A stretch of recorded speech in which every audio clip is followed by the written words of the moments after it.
आज की जिला दर्शन सीरीज में हम स्टार्ट करने जा रहे हैं राजस्थान का जिला डूंगरपुर। चलिए क्लास स्टार्ट करते हैं एकदम परीक्षा के नज़रिए से। डूंगरपुर जिला दर्शन एक विकसित अध्ययन देखते हैं। डूंगरपुर राजस्थान के दक्षिणी भूभाग में स्थित एक अत्यंत सुंदर और महत्वपूर्ण जिला है। प्राचीन काल में डूंगरपुर और बांसवाड़ा के इस सम्मिलित क्षेत्र को वागड़ प्रदेश के नाम से जाना जाता था। डूंगरपुर का प्राचीन नाम क्या है? वागड़ प्रदेश। ठीक है साथियों, अब देखते हैं डूंगरपुर के इतिहास और स्थापना की। तो दो महत्वपूर्ण बातें स्पष्ट होती है जिन्हें विद्यार्थियों को भ्रमित हुए बिना याद रखना है। प्राचीन वागड़ प्रदेश में महारावल उदय सिंह का शासन हुआ करता था। उनके पुत्र का नाम पृथ्वी सिंह था। यदि परीक्षा में पूछा जाए कि डूंगरपुर क्षेत्र या रियासत की स्थापना किसने की, तो उसका उत्तर पृथ्वी सिंह होगा। लेकिन यदि डूंगरपुर शहर की स्थापना की बात की जाए तो डूंगरपुर शहर की स्थापना वर्ष 1358 में डूंगरिया भील डूंग सिंह के द्वारा की गई थी। इन्हीं डूंग सिंह के नाम के आधार पर इस शहर का नाम डूंगरपुर पड़ा था। अब देखते हैं डूंगरपुर को और किन नामों से जाना जाता था। डूंगरपुर को मुख्य रूप से 3 उपनामों से संबोधित किया जाता है: पहाड़ों की नगरी, पीलों की पाल, डूंगरिया भील की दानी। चूँकि इस क्षेत्र में चारों तरफ पहाड़ और डूंगर स्थित है, इसलिए भौगोलिक बनावट के कारण इसे पहाड़ों की नगरी भी कहा जाता है। पीलों की पाल ये एक आदिवासी बाहुल्य क्षेत्र है, अतः इसे यह नाम दिया गया है। डूंगरिया भील की दानी क्यों कहा जाता है? तो शहर के संस्थापक डूंग सिंह के नाम और यहाँ के भील समाज के कारण इसे इस नाम से जाना जाता है। अब देखते हैं डूंगरपुर का राजस्थान में विलय कैसे हुआ। डूंगरपुर शुरुआत में राजस्थान का हिस्सा नहीं था। एकीकरण की प्रक्रिया के दौरान राजस्थान एकीकरण के दूसरे चरण में जो 25 मार्च 1948 को डूंगरपुर रियासत का राजस्थान के अंदर विलय कर दिया गया। भौगोलिक परिदृश्य देखें तो डूंगरपुर के भूगोल को बहुत विस्तार से समझाता हूँ। सबसे पहले देखते हैं इसकी स्थिति और विस्तार। डूंगरपुर दक्षिणी राजस्थान में स्थित है। यह एक अंतर्राज्यीय सीमावर्ती जिला है। यह अपनी सीमा गुजरात राज्य के साथ साझा करता है। डूंगरपुर की सीमा किस राज्य के साथ लगती है? गुजरात राज्य के साथ। अब देखते हैं जलवायु और वर्षा। तो यह क्षेत्र राजस्थान के अति आर्द्र जलवायु प्रदेश में आता है, जहाँ सामान्यतः 90 से 120 सेंटीमीटर तक वर्षा होती है। कोप्पन के जलवायु वर्गीकरण के अनुसार डूंगरपुर, बांसवाड़ा, चित्तौड़गढ़ का यह क्षेत्र मुख्य रूप से AW जलवायु प्रदेश के अंतर्गत आता है। हालांकि इसका कुछ हिस्सा CWG में भी जा सकता है, लेकिन परीक्षा की दृष्टि से इसे AW प्रकार की जलवायु में ही माना जाता है। यानी जो डूंगरपुर है यह अति आर्द्र जलवायु प्रदेश से कहा जाता है, लेकिन जब कोप्पन के अनुसार पूछा जाए तो AW। ठीक है, अब देखते हैं भौतिक प्रदेश। राजस्थान के भौतिक विभाजन के अंतर्गत डूंगरपुर पूर्वी मैदानी भूभाग का हिस्सा है। पूर्वी मैदानी भाग में भी यह विशेष रूप से माई बेसिन के अंतर्गत आता है। यानी जो डूंगरपुर है वह पूर्वी मैदानी भाग का हिस्सा है। पूर्वी मैदानी भाग में भी यह माई बेसिन का हिस्सा है। ठीक है, मिट्टी, फसल और कृषि की बात करें तो इस क्षेत्र में रबी व खरीफ दोनों प्रकार की फसलें उगाई जाती हैं। यानी जो डूंगरपुर है यहाँ पर रबी की फसल भी होती है और खरीफ की फसल भी, लेकिन यहाँ मुख्य रूप से मक्का का उत्पादन किया जाता है। मक्का उत्पादन के कारण ही यहाँ की मुख्य मिट्टी लेटराइट मिट्टी पाई जाती है। यहाँ पर कौन सी मिट्टी पाई जाती है साथियों? लेटराइट मिट्टी।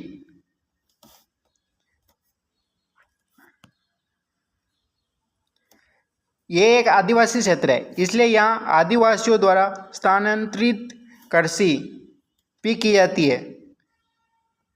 कि राजस्थान में इस स्थानांतरित कृषि को वालर चिमाड़ा दजिया के नाम से जाना जाता है।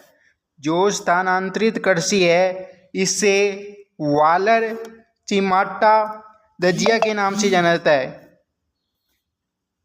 दजिया के नाम से जाना जाता है, इसे याद रखना क्योंकि पूछा जा सकता है कि स्थानांतरित कृषि को और किस नाम से जाना जाता है। आगे देखते हैं वनस्पति। अगर डूंगरपुर की वनस्पति की बात करें तो यहाँ वनों में पूर्ण रूप से शुद्ध सागवान तो नहीं, लेकिन सागवान तुल्य सागवान के समान वनस्पति बहुत अधिक मात्रा में पाई जाती है। खनिज और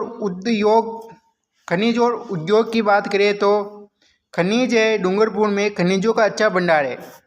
यहाँ की मांडो की फाल, किनकी मांडो की फाल खटान में मुख्य रूप से फल्सपार का उत्पादन किया जाता है। इसके अलावा यहाँ से हरे ग्रेनाइट का भी उत्पादन होता है। अब देखते हैं उद्योग की बात करें प्यारे साथियों तो रमकट्टा उद्योग प्रक्रिया की दृष्टि से अत्यंत महत्वपूर्ण है। डूंगरपुर का गलियाकोट क्षेत्र अपने रमकट्टा उद्योग के लिए विश्व प्रसिद्ध है। याद रखना प्यारे साथियों, डूंगरपुर का जो गलियाकोट है वह रमकट्टा उद्योग के लिए विश्व प्रसिद्ध है। इसे सोप स्टोन उद्योग कहते हैं। ठीक है, यह प्रश्न परीक्षाओं में कई बार पूछा जा चुका है प्यारे साथियों, याद रखना। अब देखते हैं डूंगरपुर की सिंचाई परियोजनाएं, नदियाँ एवं जिले। सिंचाई परियोजना की बात करें तो डूंगरपुर में कृषि और पेयजल के लिए मुख्य रूप से 2 सिंचाई परियोजनाएं संचालित है। सोम कागदर परियोजना, यह सोम नदी पर स्थित है। पीकाबाई सागवाड़ा परियोजना। अगले देखते हैं नदियाँ और मैदान देखें तो डूंगरपुर में माई और सोम नदी पाई जाती है। डूंगरपुर से होकर मुख्य रूप से माई और सोम नदियाँ गुजरती है। माई नदी द्वारा बनाए गए मैदानों का विशेष संदर्भ देकर अत्यंत स्पष्ट किया है। छप्पन का मैदान माई नदी द्वारा बनाया गया। यह मैदान प्रतापगढ़ और बांसवाड़ा के मध्य है। छप्पन का मैदान पूछा जा सकता है, माई नदी के द्वारा बनाया गया, प्रतापगढ़ और बांसवाड़ा के मध्य स्थित है। काटल माई नदी के किनारे का क्षेत्र है जो प्रतापगढ़ बांसवाड़ा में कांटल कहलाता है। मेवल माई नदी के किनारे का मैदानी क्षेत्र है जो विशेष रूप से बांसवाड़ा और डूंगरपुर के मध्य स्थित है, उसे मेवल कहा जाता है। अतः डूंगरपुर का मैदानी भाग मेवल के अंतर्गत आता है। डूंगरपुर का जो मैदानी भाग है वह मेवल के अंतर्गत आता है पैसा। अब देखते हैं डूंगरपुर की प्रमुख जिले। गैप सागर झील, इसे एडवर्ड झील के नाम से भी जाना जाता है प्यारे साथियों। गैप सागर झील को एडवर्ड झील के नाम से भी जाना जाता है, याद रखना इसे। इसी झील के किनारे पर प्रसिद्ध भील बालिका कालीबाई का पेनोरमा बना हुआ है। इसके अलावा डूंगरपुर में पुंजपुर झील भी स्थित है, ये याद रखना ये झील।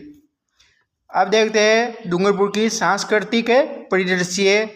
नवा टाबड़ा का त्रिवर्णीय संगम। नवा टाबड़ा का त्रिवर्णीय संगम डूंगरपुर के नवा टाबड़ा नामक स्थान पर 3 नदियाँ बहती है, जो है माई सोम जाकम का त्रिवर्णीय संगम होता है। इस स्थान को आदिवासियों का कुंभ कहा जाता है। यहाँ प्रतिवर्ष माघ पूर्णिमा के दिन एक विशाल मेला लगता है, यानी नवा टाबड़ा का त्रिवर्णीय संगम। इसमें 3 नदियाँ होती है, 3 नदियों का संगम है, माई सोम जागम। और इस स्थान को जो है आदिवासियों का कुंभ भी कहा जाता है। यहाँ प्रतिवर्ष माघ पूर्णिमा को एक विशाल मेला बढ़ता है। इसी स्थान पर संत मावजी के द्वारा एक खंडित शिवलिंग की स्थापना की गई थी, जिसकी पूजा आज भी होती है। अब देखते हैं डूंगरपुर के प्रमुख मंदिर व मंजारे। संत फकरुद्दीन की मजार। यह मज़ार गलियाकोट में स्थित है। यहाँ रमकटा उद्योग है। यह बोहरा संप्रदाय की आस्था का प्रमुख केंद्र है। प्यारे साथियों, बोहरा संप्रदाय की आस्था का प्रमुख केंद्र है।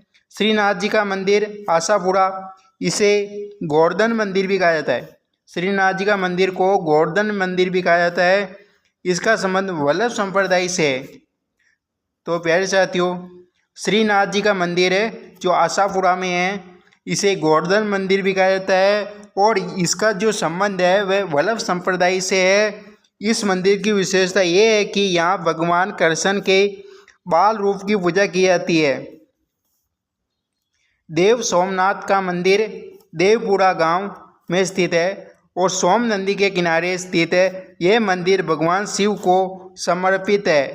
इस मंदिर के बारे में एक विशेष अवधारणा है कि इसका निर्माण केवल एक रात में हुआ था। इसे पूर्वापत्रों से बिना सीमेंट और चूने के इस्तेमाल के बनाया गया था। गौरीबाई का मंदिर, इसका निर्माण महारावल शिव सिंह ने करवाया था। गौरीबाई का मंदिर का निर्माण किसके द्वारा किया गया? तो महारावल शिव सिंह द्वारा। गौरीबाई को वागड़ की मीरा भी कहा जाता है। गौरीबाई को वागड़ की मीरा भी कहा जाता है। याद रखना, कई बार एग्जाम में पूछा जा सकता है। आगे देखते हैं। संत मावजी का मंदिर सांवला गांव। संत मावजी को वागड़ का धनी भगवान कृष्ण का कलयुगी अवतार माना जाता है। मावजी को जो है वागड़ का धनी भी कहा जाता है, भगवान श्री कृष्ण का कलयुगी अवतार भी माना जाता है। संत मावजी द्वारा दिए गए उपदेशों को चौपट्टा कहा जाता है। 19 कलंक संप्रदाय की स्थापना की थी साथियों। विजय राजेश्वरी मंदिर, यह मंदिर गैप सागर झील के किनारे स्थित है और शिव पार्वती को समर्पित है। अन्य मंदिर की बात करें तो मुरला गणेश मंदिर, यहाँ मुरला गणेश मेला भी लगता है। आशापुरा में बिजुआ माता का मंदिर है और हैदमिता हनुमान जी का मंदिर, यहाँ मेला भी लगता है। अब बात करें डूंगरपुर की महल और बावड़ियों के बारे में। एक तंबिया महल, ये एक 3 मंजिला महल है और डूंगरपुर में गैप सागर झील के किनारे स्थित है। यदि परीक्षा में तंपा महल पूछा जाए तो वह जोधपुर में है, ठीक है प्यारे साथियों। लेकिन एक तमलिया महल डूंगरपुर में स्थित है। अब अन्य प्रमुख महल व बावड़ियाँ देखें तो उदय विलास महल गैप सागर झील के किनारे स्थित है। यह महल डूंगरपुर के शाही परिवार का मुख्य निवास स्थान हुआ करता था। बादल महल, यह भी गैप सागर झील के किनारे ही बना हुआ है। जूना महल, इसका निर्माण रावल वीर सिंह ने करवाया था।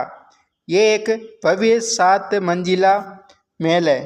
बावड़ियों की बात करें तो डूंगरपुर में केला बावड़ी और प्रसिद्ध नौलेका बावड़ी स्थित है। नौलेका बावड़ी का निर्माण प्रिमल दे द्वारा करवाया गया था। अब बात करते हैं डूंगरपुर के प्रमुख व्यक्तित्वों की बारी। डूंगरपुर की धरती से कई महान व्यक्तियों का संबंध रहा है। कालीबाई, तो अपने प्राण न्यौछावर करने वाली कालीबाई का संबंध रास्तापाल कांड से है। इन्होंने राजस्थान में साक्षरता की देवी और राजस्थान की एकलव्य कहा जाता है, ठीक है। गोविंद गुरु, इनका जन्म डूंगरपुर के बासिया गांव में एक बंजारा परिवार में हुआ था। इन्होंने 1883 में सम सभा की स्थापना की और आदिवासियों के उत्थान के लिए भक्त आंदोलन चलाया। भोगीलाल पांड्या, इन्हें वागड़ का गांधी भी कहा जाता है। इन्होंने वर्ष 1944 में डूंगरपुर प्रजा मंडल और वागड़ सेवा संघ की स्थापना की थी। समाज सेवा के लिए इन्हें 1976 में पद्म भूषण से सम्मानित किया गया। आगे देखते हैं डॉक्टर नगेंद्र सिंह। डॉक्टर नगेंद्र सिंह, इनका संबंध डूंगरपुर के राजघराने से था और ये हैंग स्थित अंतर्राष्ट्रीय न्यायालय इंटरनेशनल कोर्ट ऑफ जस्टिस में भारत की ओर से न्यायाधीश रहे हैं। महारावल लक्ष्मण सिंह, इन पर विशेष जोर दिया जा सकता है साथियों, क्योंकि ये डूंगरपुर के महारावल थे जो क्रिकेट खेलते थे और राजपूताना क्रिकेट संघ के कप्तान भी रहे हैं। शिकार के लिए इनका नाम गिनीज बुक में दर्ज है। प्यारे साथियों, ये फैक्ट याद रखना, शिकार के लिए गिनीज बुक में नाम दर्ज है महारावल लक्ष्मण सिंह का। राजनीतिक क्षेत्र में ये राजस्थान विधानसभा के अध्यक्ष भी रहे हैं।